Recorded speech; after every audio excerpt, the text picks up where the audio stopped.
61 आणि 62 धावांची महत्त्वपूर्ण गरज आता मात्र असणार आहे, ती म्हणजेच येणाऱ्या आई गावदेवी खारसापोल कर्णधार ओमकार पाटील रावे या संघाला. सो बघतोय आपण या स्पर्धेचे उद्घाटे, या स्पर्धेचे या स्पर्धेचे नेते आदरणीय वैकुंठ शेठजी पाटील साहेब यांचं शुभागमन, यांची शुभ पावले पुन्हा एकदा या व्यासपीठाला लागताना दिसतोय आपण.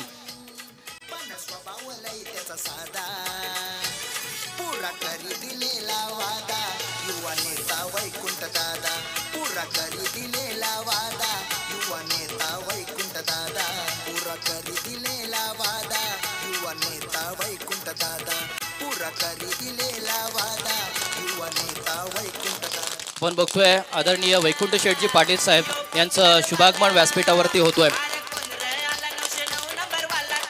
भारतीय जनता पार्टी दक्षिण रायगड उपाध्यक्ष तथा रायगड जिल्हा परिषद माजी विरोधी पक्षनेते म्हणून एक पद गाजवणारे आमचे दादा, अगदी सर्व युवकांच्या गळ्यातील ताईज बनलेले आमचे दादा. बघतोय समाज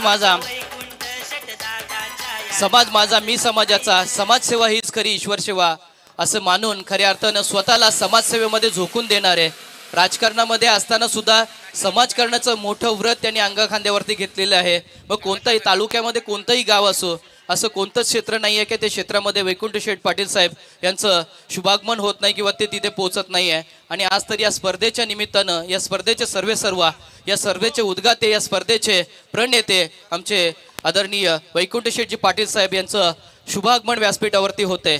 खरं तर राजकारण हे दंडाच्या बलावरती नाही, ते अगदी आपल्या बुद्धीच्या कसरतीवरती केलं जातं. हा मौलिक विचार खऱ्या अर्थानं आपल्या पूर्ण पेण तालुक्याला देणारे आमचे वैकुंठ शेठ पाटील साहेब यांचं शुभागमन व्यासपीठावरती जातोय. एक फाईट आणि हवा टाईट, जिथं विषय गंभीर तिथं वैकुंठ दादा खंबीर असं म्हटलं जातं. आणि दादाचे येण्याने खऱ्या अर्थानं वातावरण तयार झालेलं आहे. आणि वातावरण